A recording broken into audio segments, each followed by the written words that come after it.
السلام علیکم ورحمۃ اللہ وبرکاتہ۔ الحمد للہ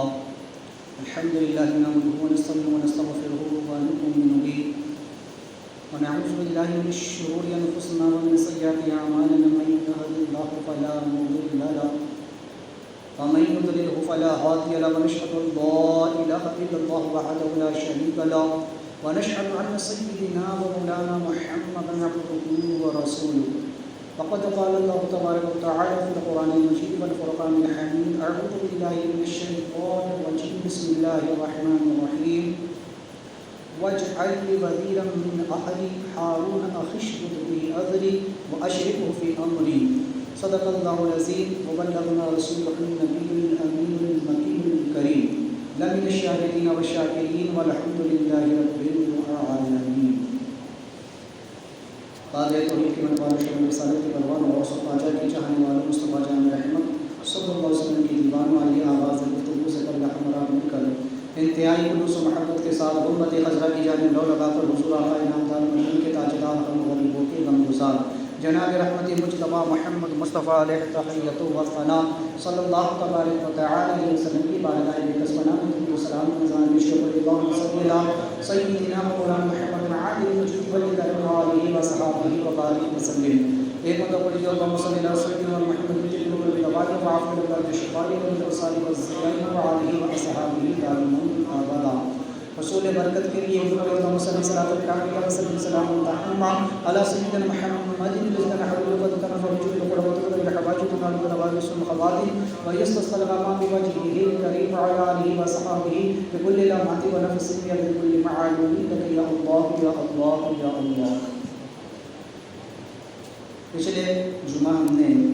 حضرت سیدنا موسیٰ علیہ السلام کی دعا سے متعلق گفتگو سماعت کی کہ اللہ تعالیٰ نے جب آپ کو معجزات سے نوازا اور حکم فرمایا کہ اب فرعون کی طرف جاؤ تو آپ نے اللہ کی بارگاہ میں دعا کی، کہا آپ نے کہا رب اشرح لی صدری یسر لی ویسر لی امری واحلل عقدۃ من لسانی یفقہوا قولی۔ آپ نے کہا کہ اے میرے رب میرے سینے کو کشادہ فرما دے اور میرے لیے میرے کام کو آسان فرما دے اور میری زبان کی گروہ کو کھول دے تاکہ وہ لوگ میری باتوں کو سمجھ سکیں۔ اللہ کی بارگاہ میں آپ نے دعا فرمائی، مولا کریم نے کرم فرمایا، آپ کی دعا مقبول ہوئی، آپ کے سینے کو بھی اللہ نے کشادگی عطا فرمائی، آپ کی زبان کی گروہ بھی کھول دی گئی۔ زبان سے متعلق ہم نے پچھلے جمعہ بھی کافی باتیں سماعت کی۔ انسان کی اپنی زبان جو ہے یہ اسے جنت میں بھی لے جانے کا ذریعہ ہے اور جہنم میں بھی۔ زبان ایک چابی کی مانند ہے اور انسان کا منہ تالے کی طرح ہے۔ جس طرح چابی تالے میں لگائی جاتی ہے تو تالا کھلتا ہے تو پتہ چلتا ہے کہ الماری کے اندر کپاٹ کے اندر کیا چیز رکھی ہوئی ہے، ایسے ہی جب انسان کی زبان چلتی ہے اور منہ کھلتا ہے تو پتہ چلتا ہے کہ اس کے سینے میں علم ہے یا جہالت ہے، اس کے دل میں معرفت الہی کا نور ہے یا خواہشات نفسانی کا غلبہ ہے، اس کی عقل میں، اس کی افکار میں، اس کی سوچ میں پاکیزگی ہے یا گندگی ہے، اس کے اندر پاکیزہ اخلاق کے زیور ہے یا پھر بد اخلاقی کے پتھر وغیرہ رکھے ہوئے ہیں۔ تو غرض کے اسی لیے میں نے کہا تھا کہ انسان اپنی زبان کے پیچھے چھپا ہوا ہے، جب زبان کھلتی ہے تو پتہ چلتا ہے کہ کون کیا ہے۔ اسی لیے کہا گیا کہ کبھی کبھی بے وقوف انسان جب عقل مندوں کی مجلس میں خاموش بیٹھتا ہے تو بھی عقل مندوں میں شمار ہو جاتا ہے۔ تو اس لیے جب علماء کی بارگاہ میں جائے تو زبان سنبھال کے بیٹھے، جب اولیاء کی بارگاہ میں پہنچے تو دل کو سنبھال کر کے بیٹھے۔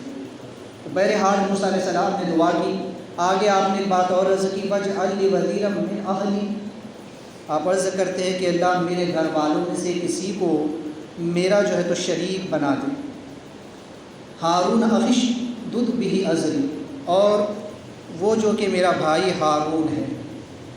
اس کے ذریعے سے جو ہے تو مجھے قوت عطا فرما، اس کے سبب میری قوت کو مضبوط فرما۔ واشرکہ فی امری کی نسبحک کثیرا ونذکرک کثیرا، لہٰذا اس کے ذریعے سے مجھے قوت دے اور میرے معاملے کو میں اس کو شریک فرما دے تاکہ ہم بکثرت تیری پاکی بیان کر سکیں اور بہت زیادہ تیرا ذکر ہم کر سکیں۔ تو لہٰذا موسیٰ علیہ السلام نے اللہ تبارک و تعالیٰ کی بارگاہ میں یہ بات بھی عرض کی کہ مولا کریم میرا جو بھائی ہارون ہے اسے میرا شریک بنا دو، اسے میرا وزیر بنا دو۔ وزیر دراصل بادشاہ کا ایک خاص اور ہم نشین ساتھی کو کہا جاتا ہے جو امور سلطنت میں اس کا بوجھ اٹھائے، اس کی تعریف کرے۔ وزیر وہ ہوتا ہے جیسے اگر کوئی بادشاہ ہو تو اس بادشاہ کے امور سلطنت کو وہ سنبھالتا ہے، اس کے سلطنت کے کاموں کی دیکھ بھال کرتا ہے، اسے نیک مشورے دیتا ہے اور اسے اچھی رائے پیش کر کے اس کی سلطنت کو بخوبی انجام دینے کے لیے، اس میں اخلاق کے ساتھ اسے آگے بڑھنے کے لیے اس کی وہ مدد کرتا ہے۔ لہٰذا اس لیے آپ نے عرض کی کہ مولا کریم میرے بھائی کو میرا وزیر بنا، تاکہ یہ جو تم نے نبوت کی سلطنت مجھ کو عطا فرمائی ہے اور تبلیغ کا یہ ایک اہم ذمہ میرے سپرد فرمایا ہے کہ میں جا کر کے لوگوں کو تبلیغ کروں، یہ بہت بڑا امر ہے، بہت بڑا کام ہے۔ مولا کریم کوئی اور بھی ہو کہ جو اس بوجھ کو میرے ساتھ اٹھا سکے، مجھے اچھی رائے دے سکے، میری مدد کر سکے، وہ میرے ہی خاندان میں سے ہو، میرے ہی اقربا میں سے ہو، میرے قریبی رشتہ دار میں سے وہ کوئی اور نہیں، وہ بلکہ میرا بھائی ہارون ہی ہو۔ اس لیے کہ ایک ہارون ہی ہے کہ جو اس بوجھ کو اٹھا سکتے ہیں، ایک ہارون علیہ السلام ہی ہے کہ جو اس معاملے میں میری مدد کر سکتے ہیں اور مجھے وہ بہتر سے بہتر اس معاملے میں رائے بھی دے سکتے ہیں۔ لہٰذا حضرت ہارون علیہ السلام کے بارے میں آپ نے دعا کی کہ مولا کریم انہیں تو نبوت کا حکم عطا فرما، انہیں میرا وزیر بنا تاکہ یہ قدم قدم پر میرے ساتھ رہے، میرا ساتھ دے سکے۔ لہٰذا یہاں سے چند چیزیں سمجھ میں آتی ہے کہ نیکوں کی معاونت و صحبت انبیاء کرام علیہ السلام کو بھی مرغوب ہے، چاہے جائے کہ عوام، بلکہ اس سے ہمیں یہ سبق بھی ملتا ہے کہ نیک لوگوں کی صحبت و معاونت ایک اعلیٰ دولت ہے، یہ کسی قسمت والے ہی کو نصیب ہوتی ہے۔ لہٰذا اچھے لوگوں کی صحبت اختیار کرنا یہ بہت بڑی دولت ہے، بہت بڑی نعمت ہے کہ انسان کو کوئی اچھا ساتھی، ایک اچھا دوست میسر آ جائے۔ انسان کو اپنی رائے پر مغرور نہ ہونا چاہیے، چاہے وہ کتنا ہی شوکت کا مالک کیوں نہ ہو۔ اگر انسان کو کوئی بہت بڑا عہدہ مل جائے تو اس کو اس پر ناز نہیں کرنا چاہیے، اس کو مغرور نہیں ہو جانی چاہیے کہ میں تو اتنا بڑا ہوں، مجھے کیا کسی سے رائے لینے کی ضرورت اور کسی سے مشورہ کرنے کی مجھے کیا حاجت۔ لہٰذا اسے مغرور نہیں ہونا چاہیے۔ اسی طرح جو کچھ اپنے لیے پسند کرے وہی چیز اپنے بھائی کے لیے بھی پسند کرے۔ موسیٰ علیہ السلام اللہ کے نبی ہیں اور اللہ تبارک و تعالیٰ نے نبوت کا اہم فریضہ بھی دیا،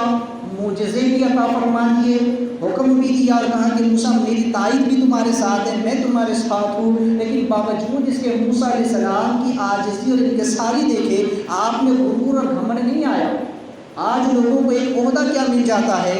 لوگوں کے اندر ایک گھمنڈ پیدا ہو جاتا ہے، اپنے عہدے کو لے کر کے وہ اپنے سے نیچے والے کو خاطر میں نہیں لاتے۔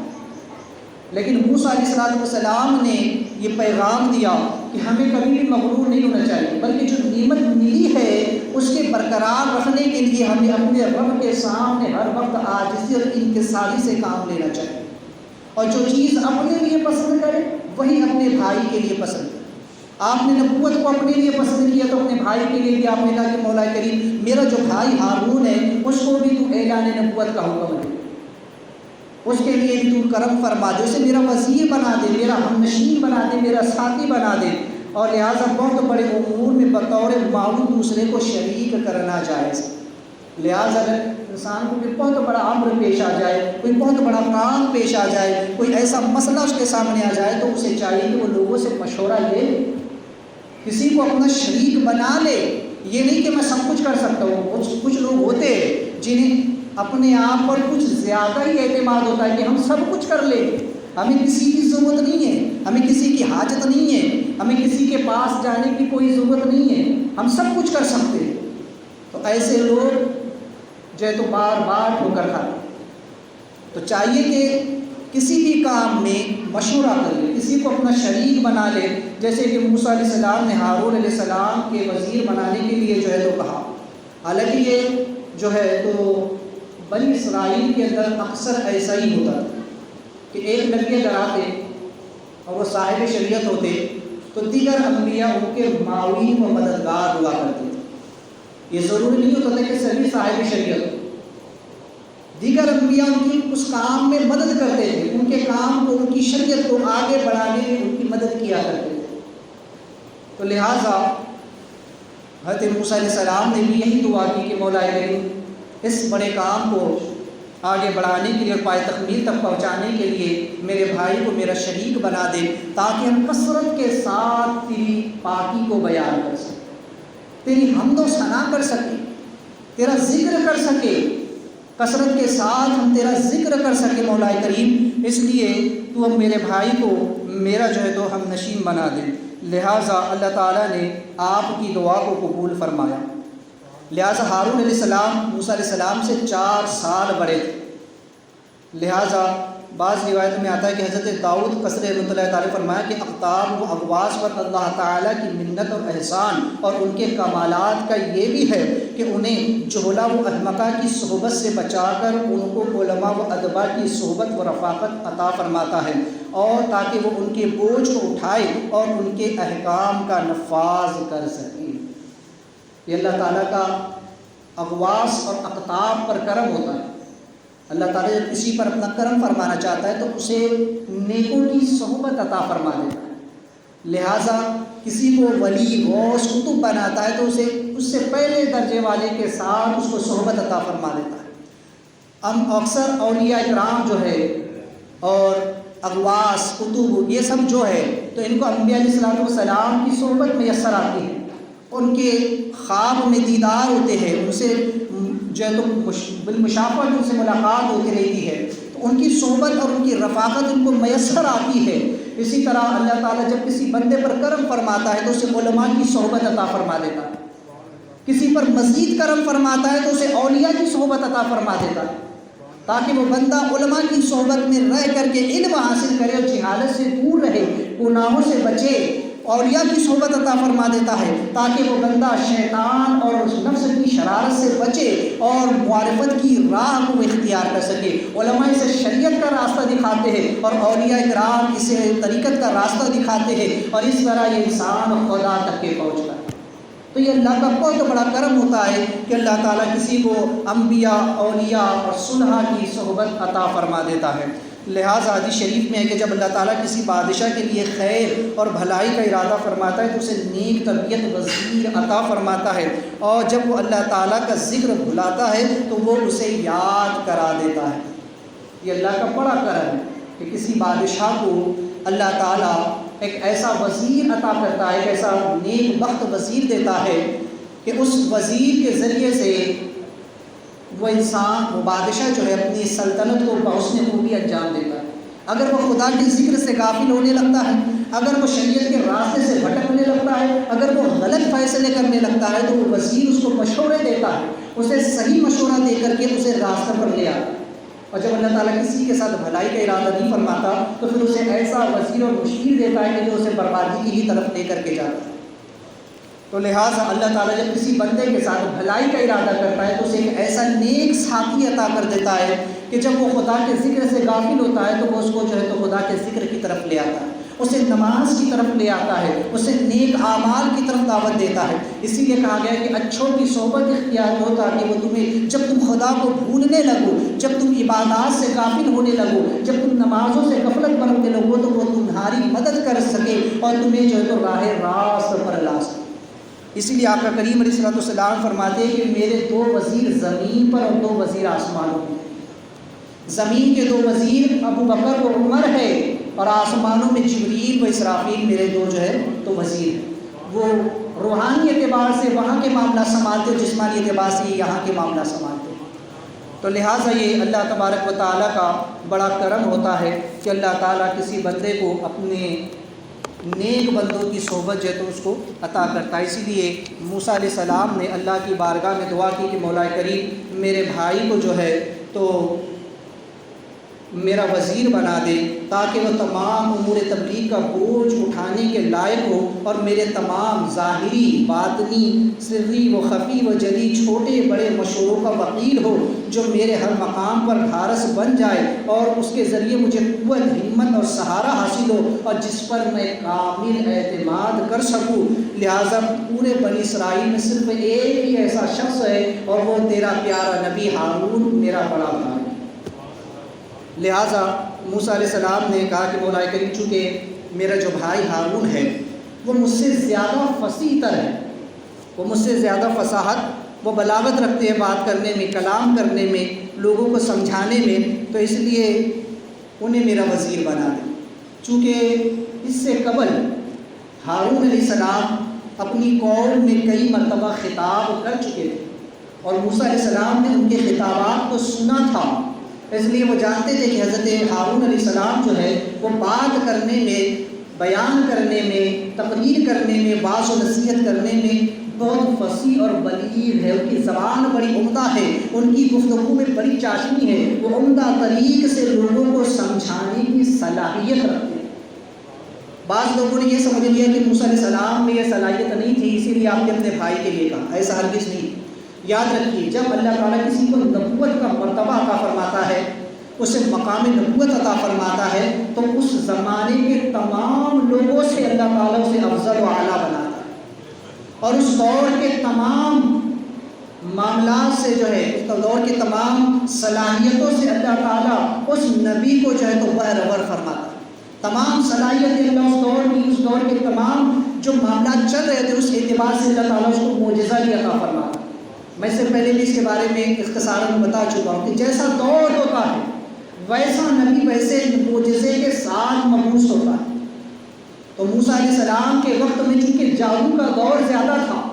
اس لیے اللہ تعالیٰ نے جو دو معجزے دیے، ایک سلطان مبین کا تاکہ وہ جادوگروں کے سامنے جب آپ جائے اور جب ان سے مقابلہ ہو تو اس وقت وہ کام آئے، اور دوسرا اللہ تعالیٰ نے ید بیضا کا دیا تاکہ کوئی بھی شخص اس کی مثال، اس کی تمثیل نہ لا سکے۔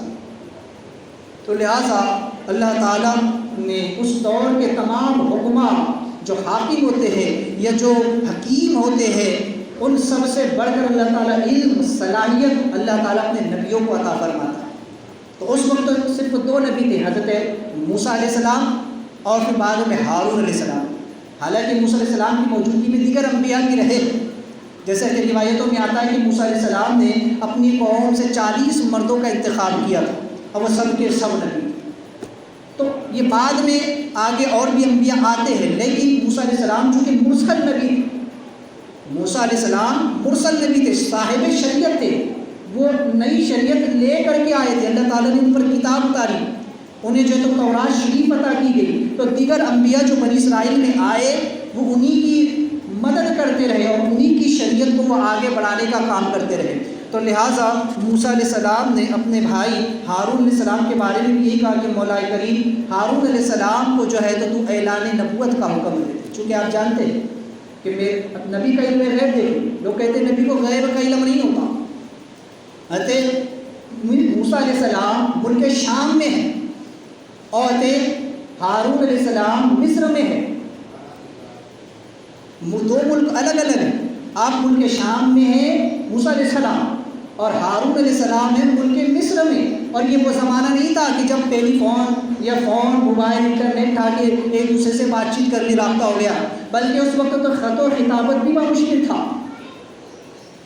تو موسیٰ علیہ السلام اور ہارون علیہ السلام کے درمیان بظاہر کوئی خط و کتابت نہ تھی، کوئی بظاہر ربط تعلق نہ تھا کہ آپ سے کوئی بات چیت ہو سکتی تھی، لیکن موسیٰ علیہ السلام کئی سالوں سے، آپ 20 سال تک، 10 سال تک آپ شعیب علیہ السلام کی بقیہ چلاتے رہے۔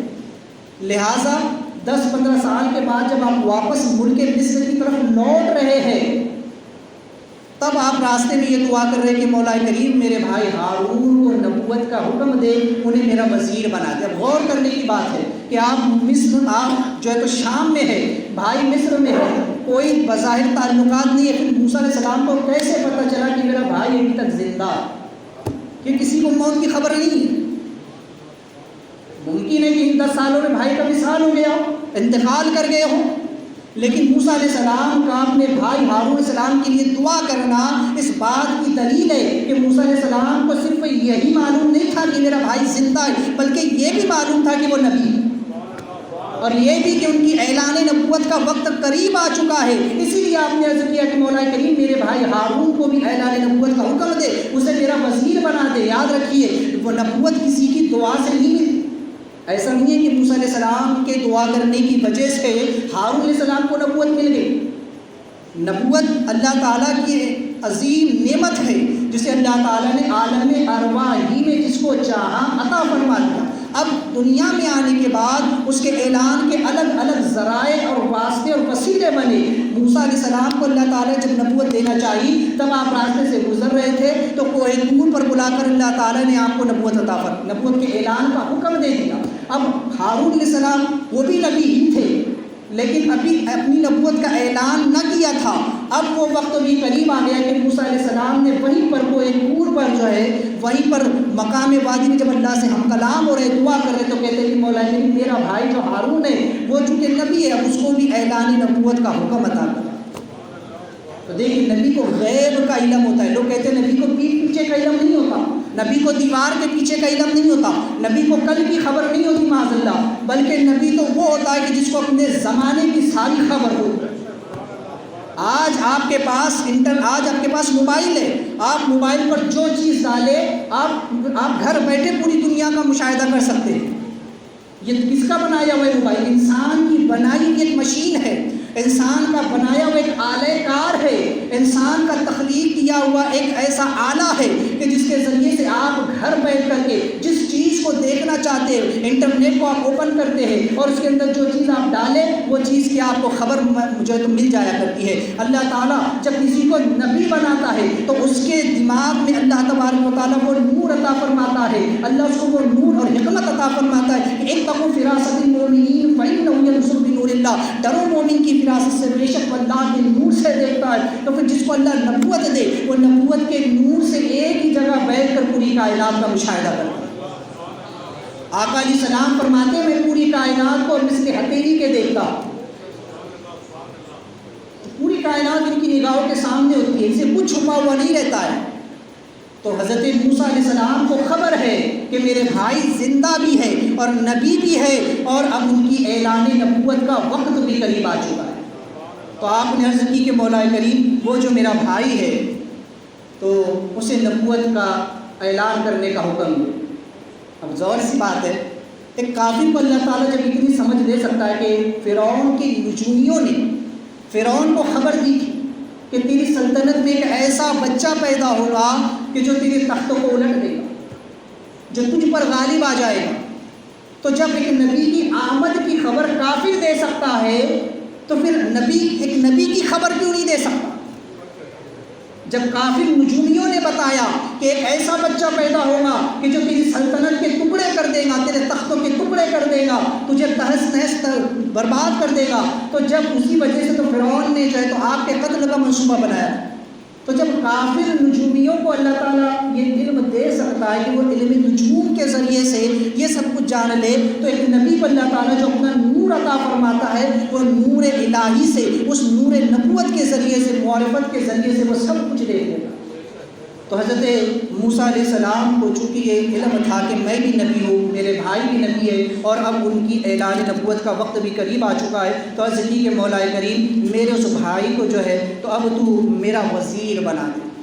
تاکہ وہ بھی اپنی نبوت کا اعلان کرے اور میرے کاموں میں وہ میرا ساتھ دے سکے۔ تین چیزیں اللہ اور اس کے رسول کی پسندیدہ ہے: اچھوں کی صحبت، اہل علم کا ساتھی ہونا، اہل عقل کی تائید حاصل کرنا، یہ اللہ اور رسول کو بہت پسند ہے۔ اچھوں کی صحبت، نیک لوگوں کی صحبت اختیار کرنا اور اہل علم کا ساتھی بننا، اہل علم کے ساتھ رہنا، علماء سے دوستی کرنا، اور یہ کہ عقل والوں کی تائید حاصل کرنا، جو اہل عقل ہے جو اچھے مشورے دیتے ہیں ایسے لوگوں سے تائید حاصل کرنا، یہ خود اللہ و رسول کو زیادہ پسند ہے۔ اس لیے آقا کریم علیہ الصلوۃ والتسلیم بھی جو ہے تو اپنے صحابہ سے خود مشورہ فرمایا کرتے ہیں۔ آقا علیہ السلام جو کہ تمام نبیوں کے نبی ہیں، جو امام الانبیاء ختم الرسول ہے اور اس زمین پر خدائے تبارک و تعالیٰ کے خلیفہ ہے، جن کو اللہ تعالیٰ نے جو ہے تو اپنا حبیب فرمایا اور ان کے مبارک ہاتھ کو، ان کے دست مبارک کو ید اللہ فرمایا، جس کو اللہ تعالیٰ نے پوری کائنات کا اختیار عطا فرمایا، جسے مالک جنت و مالک کائنات بنایا، اور جسے علم و حکمت کے تمام خزانے عطا فرما دیے، اور جن کی شان یہ ہے کہ وہ کہتے ہیں کہ مولا کریم میں تجھ سے اور کیا مانگوں، تو وہ رب فرماتا ہے کہ محبوب عرض کرو ربی زدنی علما، اے اللہ میرے علم میں اضافہ عطا فرما۔ وہ حبیب دعا کرتا ہے کہ مولا کریم میرے علم میں اضافہ عطا فرما، رب فرماتا ہے کہ محبوب اتنا دیں گے کہ آپ ہم سے راضی ہو جائیں، آپ کے سینے کو کشادہ کر دیں گے، علم و حکمت سے آپ کو بھر دیں گے، جس کے قلب مبارک کو 3 مرتبہ دھو کر ان کے سینے میں رکھا گیا ہو، ایسا پاک قلب، ایسا پاک سینہ جس میں اللہ تعالیٰ نے اپنی معرفت کے تمام خزانے رکھے ہو، اور وہ آنکھ کہ جس نے خدا کو دیکھ لیا ہو، اب کس کی مجال ہے کہ ان کا ہمسر ہو سکے۔ لیکن وہ نبی باوجود اس کے اتنے علیم و خبیر ہونے کے اور رب کی طرف سے ایسے علم کے خزانے مل جانے کے بعد بھی وہ اپنے صحابہ سے مشورہ کرتے ہیں۔ یہ ہے ایک عاجزی کا ثبوت، یہ ہے ایک عاجزی کا سبق، انکساری کا سبق کہ انسان کتنے ہی بلند مقام پر پہنچ جائے لیکن اپنے سے نیچے والوں کو کبھی حقیر نہ سمجھے، انہیں چھوٹا نہ سمجھے، بلکہ یہی جانے کہ یہ بھی خدا کی مخلوق ہے، انہیں بھی عزت دے، ان سے مشورے لے۔ آقا کریم کا امت کے لیے سبق ہے کہ تم اپنے چھوٹوں سے بھی مشورے لیا کرو، اپنے بڑوں سے بھی مشورے لیا کرو، تاکہ مشورے میں خیر ہے، اس کے ذریعے سے جو ہے تو آپس میں اتحاد محبت پیدا ہوتی ہے، ایک دوسرے کے لیے احساس یگانگیت جو ہے تو پیدا ہوتی ہے، اور تیسرا مشورے سے غور تفکر سوچنے سمجھنے کا وقت مل جاتا ہے تاکہ کوئی بھی فیصلہ آسانی کے ساتھ ہو سکے، تاکہ فیصلہ غلط نہ ہو سکے۔ تو آقا کریم صلی اللہ علیہ وسلم نے امت کو یہ درس دیا۔ آج لوگ سمجھتے ہیں کہ ہم نے جو کہہ دیا بس وہ پتھر کی لکیر ہے، میں نے جو کہہ دیا بس وہی ہو جانا چاہیے، ویسا ہی ہو جانا چاہیے۔ یہ انا ہے، یہ اپنی انا ہے، اسے ختم کرے، فنا کرے، دوسروں سے مشورہ لے، انہیں عزت دے تو تمہیں بھی عزت ملے گی۔ تو لہٰذا ایک چیز یہاں سے یہ بھی سمجھ میں آئی کہ نبوت و رسالت صرف مردوں کو عطا ہو، عورتوں کو اللہ تعالیٰ نے نبوت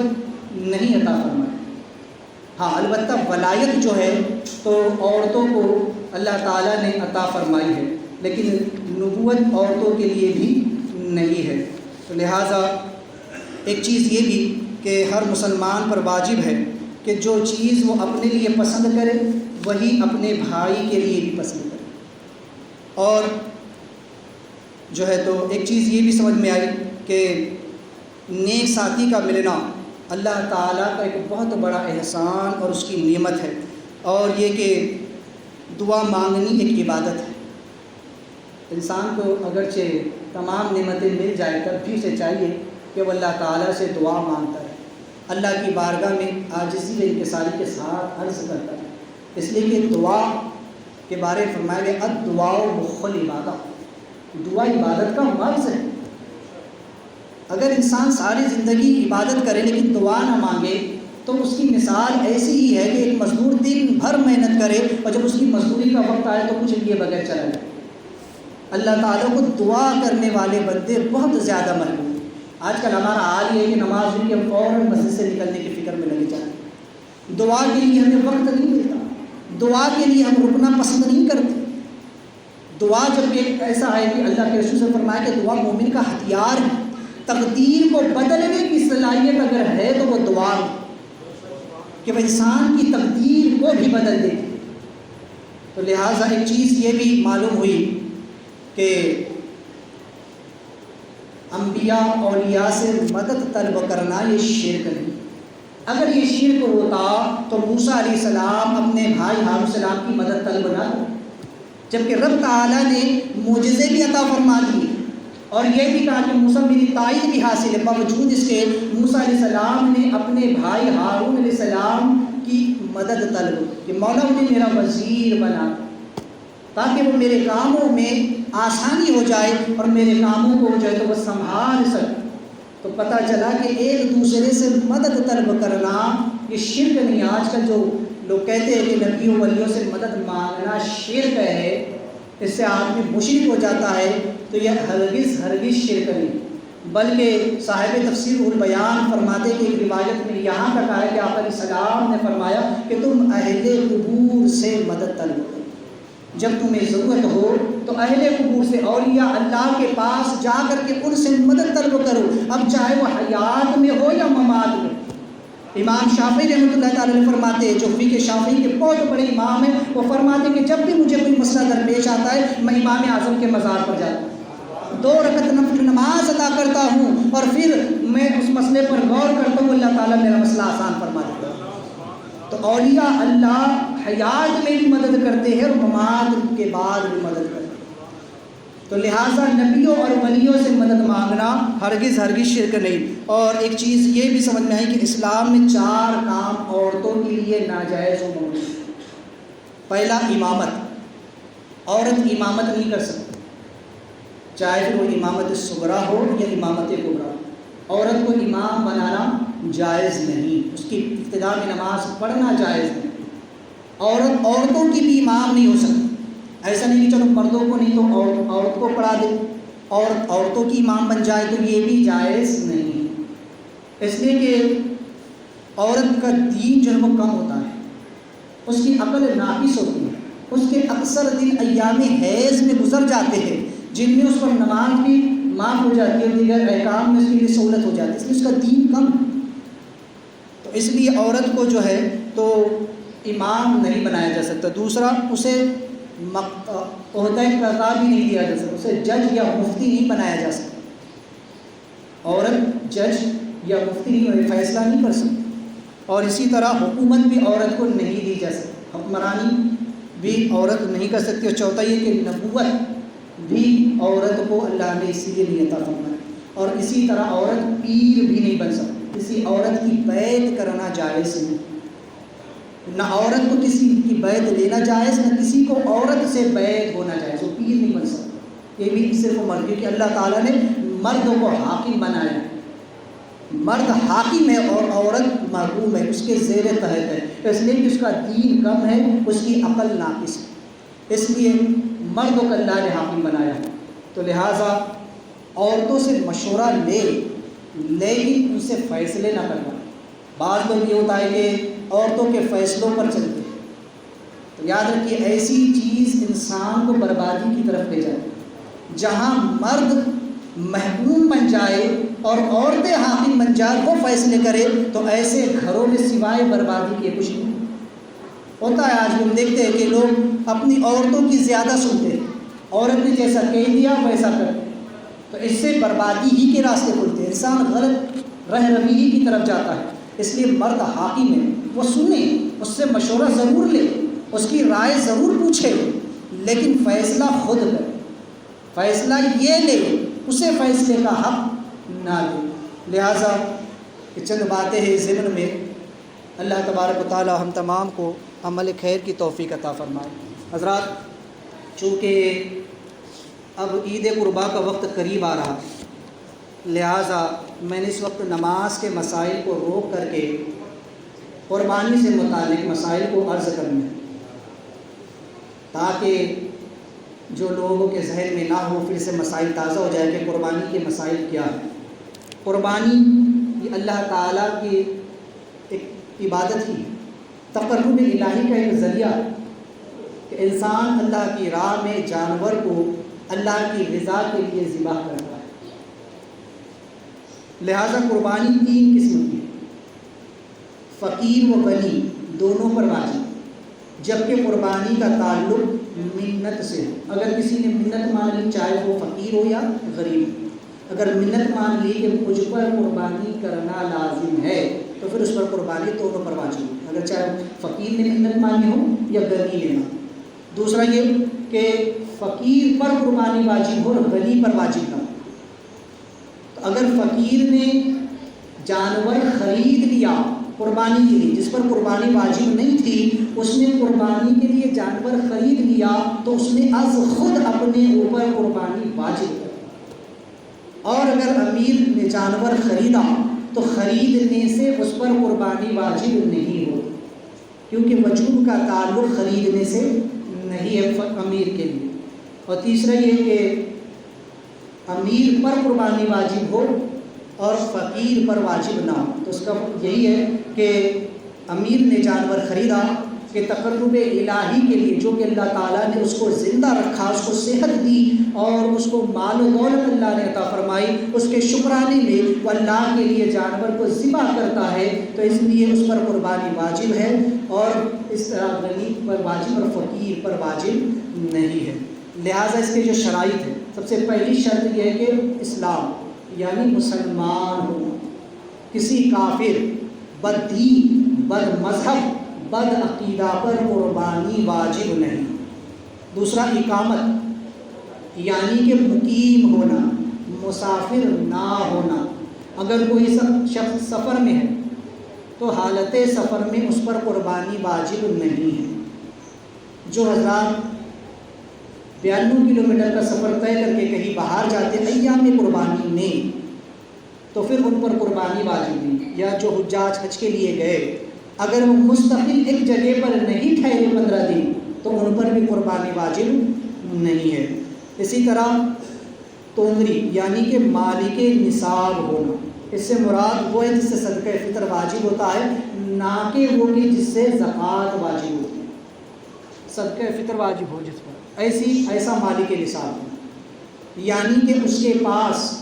اتنی رقم ہو کہ جو نصاب کے مقدار کو پہنچ جائے۔ اب اس پر حولان حوض، سال کا گزرنا شرط نہیں، اس پر سال کا گزرنا شرط نہیں ہے، یعنی کہ اگر ایام نحر میں قربانی کے 3 دن 10ویں ذی الحجہ کی فجر سے لے کر 12ویں ذی الحجہ کی غروب آفتاب تک، اس کے تک جو ہے، تو یہ ایام نحر کہلاتے ہیں، جس کے ہمیں اگر کوئی شخص فقیر تھا اور امیر ہو گیا، اس کے پاس اچانک اتنی رقم آ گئی کہ وہ نصاب کے مقدار کو پہنچ گئی، تو اس پر قربانی واجب ہے، سال کا گزرنا شرط نہیں ہے۔ اسی طرح کوئی مسافر تھا، وہ ان دنوں میں مقیم ہو گیا، تو اس پر بھی قربانی واجب ہو جائے۔